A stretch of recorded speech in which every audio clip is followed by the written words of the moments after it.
Good evening, everybody. I'm Pierre Roberge, the Daily Trader. It is May 26th, and we are going to take a look at Palantir stock. I am not a financial advisor. Please do your own research, make your own decisions. Please, I beg you. Okay, so Palantir closed up 64 cents, up almost 3%. That's pretty good. We closed at 22.12. Post-market, we are down 4 cents. Nothing to write home about. So let's look at the chart. So we have a nice green candle. Look at this. Nice green candle, little wick at the bottom, little wick at the top. So that's a big frank candle. The wicks are showing some uneasiness or hesitation in the market, but no, this is a nice green candle. And we have had this support that has been in place since May 11th, and this support is still being used today. Look at this, boom, boom, boom, boom, boom, and getting a little bit outside of it, but that's okay, we can forgive that. And guess what? Look at this. We had this medium or short-term support at 21.50 because our main support was at 21, and we have been over this since 2 days ago.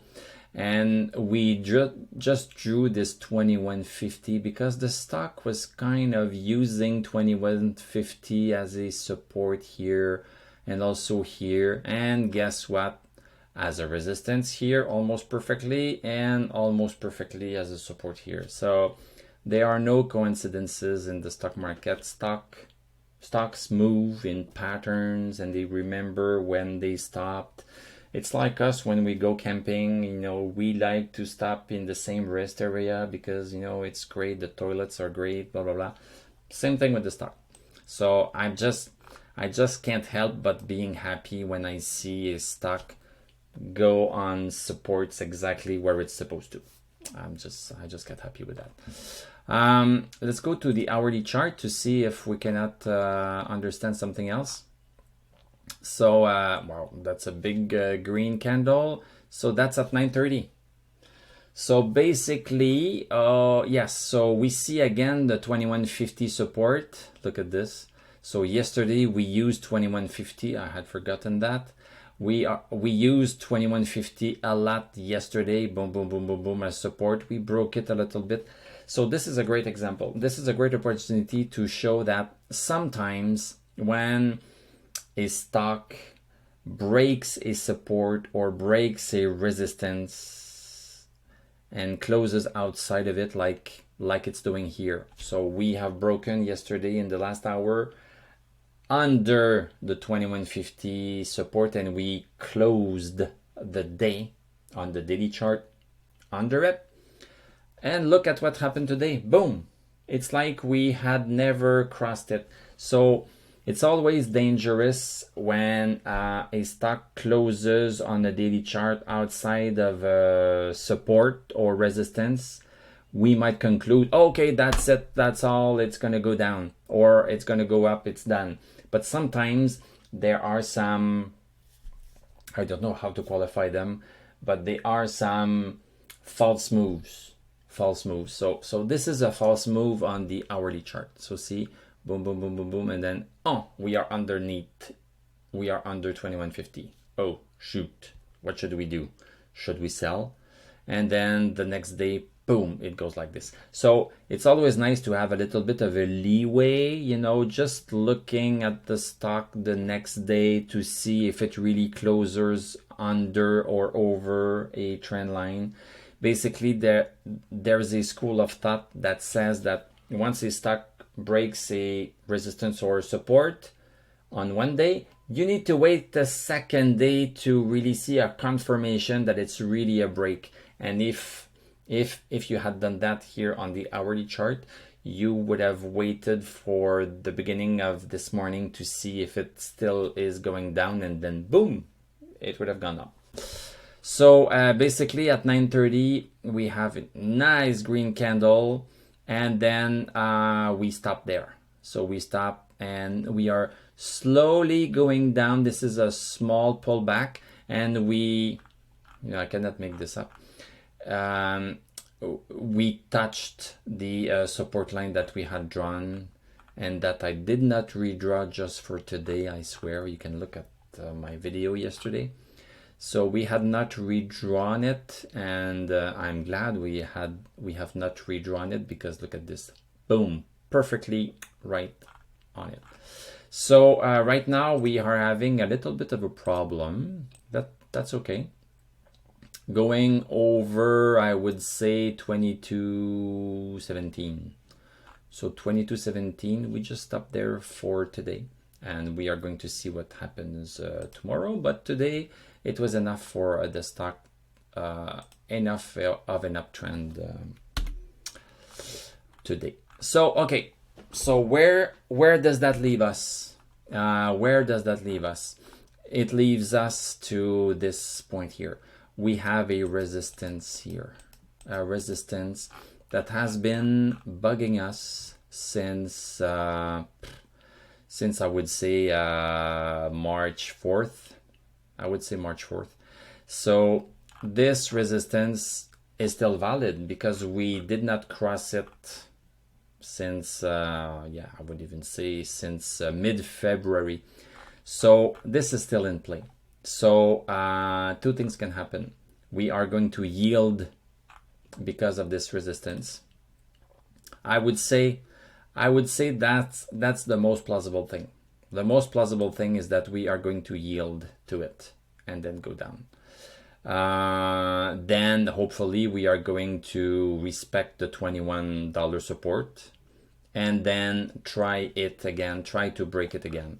I say this, the only thing that is making me say this is that the DMI. The DMI is not really showing a real bullish move yet. The DMI needs to have its green line above the red line to show that, yes, we are going to the moon. So it's not really showing that. It can still happen. It can still happen, but it's not showing that. So this is my bias because I like these indicators and they have served me well in the past.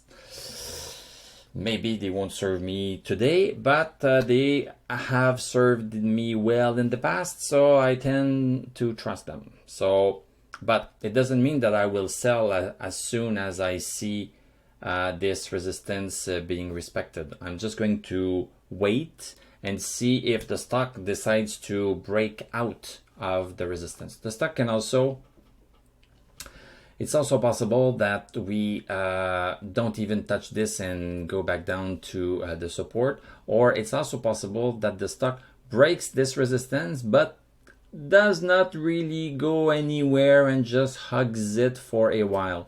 These are all possibilities, and you just need to know what to do when these possibilities are happening. If you plan in advance and say, okay, if it does this, I'm going to keep it until it goes under this, and if you are satisfied with that, this is your strategy, and then you just wait for the stock to do its thing, and you have your own plan and you know what to do and you don't stress out. If you don't have a plan upfront, then it's hard to make a decision and then execute it at the same time. So, what should I do? And should I do it now? But I don't know what to do. So then I cannot do it now if I don't, you see the conundrum. So basically make your plan, decide what you want to do based on when you went into Palantir. You can always sell and rebuy later. So there's nothing wrong. Nothing is keeping score that saying that, well, you sold here and you bought 2 days later, but you bought higher, you moron. No, this is not how we think. This is not how we think. We can get it and get out at any point. We can get out partially and not sell everything and just sell a part of it. There are so many ways to play this, but we should never be mad. Let me think about this before I say something.